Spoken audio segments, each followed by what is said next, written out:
we have a PBA trade, and honestly, this is looking really interesting para sa liga, and I think it will actually benefit the fans.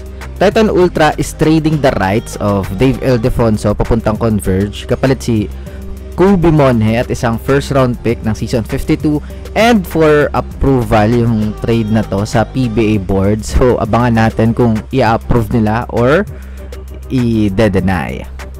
So, quick context, hindi nagkasundo dati yung kampo ni Ildefonso at ng Northport sa contract offer kasi feeling nila na low-balled siya sa 150,000 per month kahit na maganda naman yung credentials niya coming into the draft. Kaya ayon, nag-sign na lang siya sa MPBL with Abra Weavers kung saan ang reported salary is around 450,000.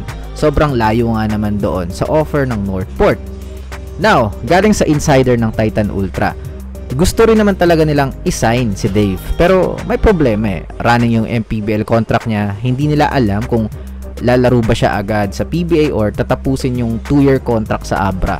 So kung sa Converge siya mapunta, mas madali kasi andun naman yung papa niya, which makes a lot of sense. I understand din yung perspective ng Titan Ultra. Gusto nilang masettle na yung roster at yung future ng team nila. Wala nang drama. At kung farm team talaga sila, edi sana dinala nila yung rights ni Dave sa mga SMC teams, diba? Or sa MVP group. Pero hindi They traded him sa parehong independent team, which actually proves something. Ngayon, si Kobe Monhe naman, gusto talaga siya ng Titan kasi yung MPBL team na sponsored ng Titan, doon mismo naglalaro si Monhe. So, it makes perfect sense to get him. At sabi pa ng management, hindi daw downgrade yung trade kasi bukod sa less stress, nakakuha pa sila ng future asset. Gusto sana ng Titan na next draft na nila makuha yung first round pick pero na-trade na ng Converge yun. So, season 52 pa nila makukuha. Though okay lang din kasi by that time baka may mga umuwi na ng Pilipinas o mas malalim na yung talent pool ng draft. Ngayon, sa side naman ni Dave, mas makakapag-negotiate talaga siya ng maayos sa kanyang PBA contract kung si Jacob Lau ng Converge yung kausap niya. At nililinaw din ng Titan management, hindi sila farm team. And to be fair, hindi rin naman talaga farm team move yan Gets nyo naman yung idea kung bakit, and explain na nga natin.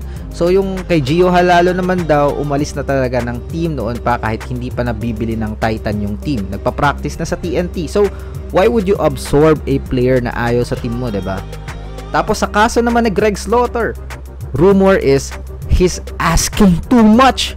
Bro, 37 years old ka na. Nasa iyo yan kung ayaw mo ng contract. Malaking tulong ka sa Titan, sure.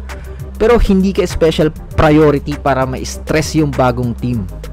So overall, smart and balanced move by Titan Ultra. It's about cleaning up the roster, managing the future, and building credibility as an independent franchise. At para sa fans, dagdag kwento, dagdag excitement. Lalo na kung makikita natin si Dave Ildefonso finally wearing a PBA jersey under Converge at makakapagbuo sila ng balance lineup with him at the 3 spot.